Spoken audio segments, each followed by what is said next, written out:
In other sports news, mushers and their teams travel hundreds of miles sometimes to attend sled dog races here in Upper Michigan. Well, Ansley Watson is in Iron River to learn more about one particular race that's ready to get the teams out there. Good morning, Ansley. Good morning, Vicki. I would just like to confirm Cassie's weather forecast. It is chilly outside, brr. But yes, the IronLine was supposed to take place last weekend, but due to poor weather conditions and trail conditions, they had to postpone it because of the safety for the mushers and the team. But this weekend, as you can see around us, there's plenty of snow now. Trails are looking pretty up to par. So hopefully it will take place then tomorrow and Saturday. Later in the hour, we're going to be meeting up with the race director, talk about trying to figure out how they could overcome some of those weather conditions and what to expect for this weekend. But it's the 5th annual IronLine, and depending on the team size, they're either going to travel around 56 or 80 miles. So it's sure to be a great turnout. So stay with us for more information later in the hour. Reporting live in Iron River, Ansley Watson, TV6 News. All right, go get warmed up now. I was just checking when we were watching that. It's like, how cold is it in Iron River? Because it's normally a cold spot. Yeah, put a hat on, Ansley. It is 2 degrees right now in Iron River. We're also seeing winds that are gusting up to about 20 miles Welcome back. We're in the 5th year for the IronLine sled dog race in Iron River. It got postponed last weekend, but the directors are ready for this one. Let's join Ansley Watson for more. Good morning, Ansley. Good morning, Vicki. Hey, guess what? We're inside now because outside's way too cold. We're not going to deal with that, so we're going to stay warm this morning. Joining me is Amanda and Adam Kicker. Good morning. Good morning. Morning. You guys are the first-time race directors this year for this race. It's been going on for 5 years. You guys have hit some challenges, haven't you? We definitely have this year. Yeah, so obviously IronLine was supposed to take place last weekend. Couldn't happen due to trail conditions. I want to hear from you guys. What was the thought process leading up to that? I'll go on that one. We really did want to do the race on time. Obviously, there's a lot of challenges with postponing, but when the trail started to get compromised and racer safety was at question, it was an easy call to make that we had to postpone for a week. Was that you guys were going out on the trails every day, checking it out? What were you guys doing? Our trail boss and our race manager go out and check the trails, and just checking for the right conditions, making sure everything's good for the dogs and the mushers. There's a whole checklist of things they go over. How many teams do you have for this coming weekend? I mean, maybe a few less than what it would have been last weekend?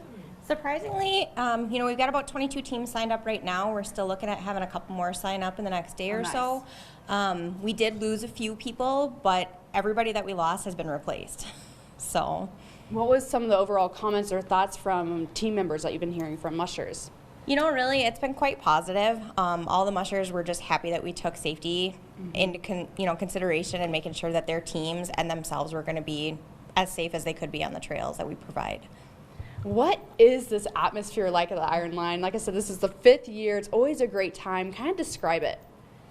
The atmosphere is kind of like a family bonfire in the middle of winter. Everybody just comes and is having a good time. It's like, hey, let's do some other crazy stuff while we're out here and enjoy the cold and just the UP weather. Absolutely, absolutely. There's obviously a lot of people involved in this. Like you're telling me earlier, this is completely a team effort to get this started. How many volunteers do you have coming out to help you guys with this? We're anticipating at least 100 people coming out to help get everything set up from all the behind the scenes stuff of getting the RV park set up, and then, getting all of the mushers from where they sit to the starting line and getting them out and running. So we have lots of people. It kicks off tomorrow evening. Kind of tell me the times. It goes into Saturday as well. Yep. When can people come out and watch this take place? We open up the RV park at 4 p.m. tomorrow afternoon, and we have opening ceremonies kicking off at 5:30, and the racers will leave starting right around 6 o'clock.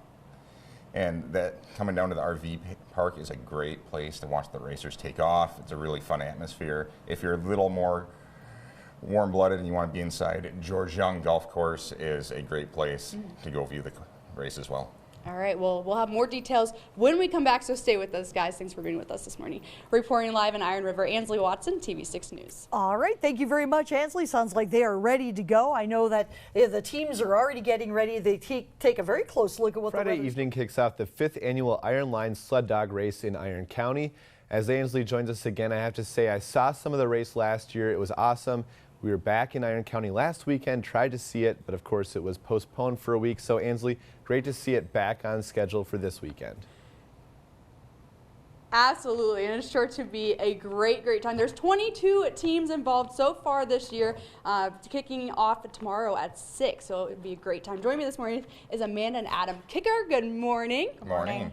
Wow, so like I said earlier, you guys have had to go through a lot of transitions last year with it being postponed, but now it is taking place this weekend. You guys are ready. How pumped are you? We're getting really excited. You know, we're looking forward. All the mushers are excited. All of our volunteers are getting really excited. Everybody's getting involved and digging in their heels for this last little run of getting everything ready for everybody to come and enjoy the events starting tomorrow night. Why is the IronLine so unique, so much more different than other sled dog races here in the UP? Well, we're a little more smaller venue. We make it a real community atmosphere, and racers get to come and they can do a stage race without a lot of the work of a stage race. They get to stay in the RV park and come back to the RV park for both days. It just makes everything easier on them, and it makes it easier on the spectators. They can come and see the racers start and finish in the same place. Describe the route, the trails that the mushers will be taking along through the woods. The racers start here right at the RV park in downtown Iron River, and they go out and use some snowmobiles, our Rec Trail 16, and then takes them all the way out to the backside of George Young Rec Center, which is a beautiful golf course we have out here. And we jump on there, and they do a giant loop out there, and then come headed back. Describe the races. There's a 6-dog team, a 10-dog team, and then 4 as well, correct? Yep. So the 10 dog is our pro class that runs about 80 miles total between the 2 days. The 6 dog is kind of our moderate racers. They run a total of about 56 miles. And then the 4 dog teams, that's just kind of our rec race, and they run about 13 miles. And then there's a banquet when it's all said and done. What's that going to be like? So the Mushers Banquet, we hold that at George Young. That's going to be Saturday night starting about 5 o'clock. You know, it's a great time for anybody that wants to come out. It's about $20 for the meal. They can come meet the mushers, talk to them after the race, after they're done with everything. Just hear some amazing stories that they all want to share, and then get to see who won the race. And we hand out different awards to the winners, and then the coveted Red Lantern Award is also given out. What is that for? So the Red Lantern is an award that's given out to the mushers that come in last. That's funny. So this is your first time directing this race, being the race directors. How's it been going for you two? It's been really good. All the volunteers have shown us a ton of support. Everybody's really rallied around us to help make this event happen. Everybody from just people helping out with trail crossings to the city and the businesses have really stepped up and made sure that it works out well for us this year. That's what we were talking about earlier. This is a community event. I mean, you need all the help that you can get to put this thing on. We really do. We couldn't have done it without the support of all of our volunteers, you know, the city, the police departments, search and rescue, everybody that's stepped up and helped out. It's just, we can't thank people enough for all the help they put in. Again, what are the times? Where do people go to watch this race? 6 o'clock the race starts tomorrow night, and then 8:30 in the morning Saturday morning. Okay. And you can watch it at Iron River or at George Young Golf Course. All right. Well, thank you so much for being with us this morning. Yeah, thank you. Reporting live in Iron River, Ansley Watson, and we'll be back with more of your TV6 Morning News after the break.